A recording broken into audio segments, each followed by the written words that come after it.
সালামু আলাইকুম। সাউথ ইন্ডিয়ানরা যেভাবে সুজি বানিয়ে ফেলে মিষ্টি ছাড়াই, আমি এইভাবে বাড়িতে বানিয়ে ফেললাম। চলুন তাহলে ভিডিওটা আপনাদের সঙ্গে শেয়ার করি। প্রথমে আমি কড়াইয়ে তেল বসিয়ে, এখানে তেল গরম হয়ে গেলে এর মধ্যে রাই দিয়ে দেবো কারি পাতা, আর দিয়ে দিলাম পেঁয়াজ কুচি। এখানে আমি বাদাম দিব না, আমার বাদাম পছন্দ না। যাদের বাদাম পছন্দ তারা বাদামও দিতে পারেন, একটুখানি ভেজে নেবেন বাদামটা। এগুলো আমি ভালোভাবে একটুখানি ফ্রাই করে নেব। একটুখানি ব্রাউন হয়ে গেলে এর মধ্যে টমেটো কুচি দিয়ে দেবো। টমেটো কুচি দেওয়ার পর একটুখানি আবার নেড়ে নিব। নেড়ে নিয়ে একটুখানি হয়ে গেলে আবার দিয়ে দেবো গাজর কুচি। আমি গাজরগুলো একটু ছোট ছোট করে কেটে নিয়েছি।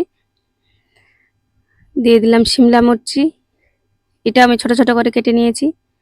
একটুখানি ফ্রাই হয়ে গেলে এর মধ্যে লবণ দিয়ে দেবো, আর দিয়ে দেবো গোলমরিচের গুঁড়ো, আর দিয়ে দিলাম আমচুর পাউডার। আমচুর পাউডার দিলে একটু টক টক লাগে, একটু খেতে ভালোই লাগে। আর সাউথ ইন্ডিয়ান প্রত্যেকটা রেসিপি টক হলে ভালো লাগে।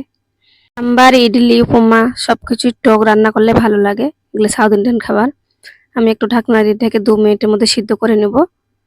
এখানে সিদ্ধ হয়ে গেলে আমি ভালোভাবে নেড়ে চেড়ে নেব। নেড়ে নিয়ে আগের থেকে ভেজে রাখা সুজি আমি দিয়ে দেব। সুজিগুলোর সঙ্গে সবজিগুলো ভালোভাবে মিশিয়ে নিব। একটুখানি মিশিয়ে নিয়ে নেড়ে চেড়ে এখানে আমি পরিমাণ মতো জল দিয়ে দিব। 1 গ্লাস মতো আমি এখানে জল দিয়ে দিলাম। জলটা দিয়ে একটুখানি নেড়ে দিব। এখন আমি চুলার আঁচটা তেজ করে একটু সুজিটা ভালোভাবে নাড়তেই থাকবো, কেন যতক্ষণ না বলক আসে, নাহলে একটু সুজিটা দোলা হয়ে যাবে।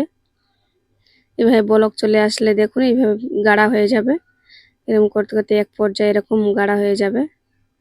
এরকম গাঢ়া হয়ে আসলে এর মধ্যে আমি লেবুর রস দিয়ে দেব। লেবুর রস দিয়ে একটু ভালোভাবে মিশিয়ে নিব। মিশিয়ে নিয়ে এভাবে গাঢ়া হয়ে গেলে আমাদের উপমা তৈরি হয়ে গেল। এটা নামকিন সুজিও বলেন। আর এটা খেতে খুব দুর্দান্ত স্বাদের হয়।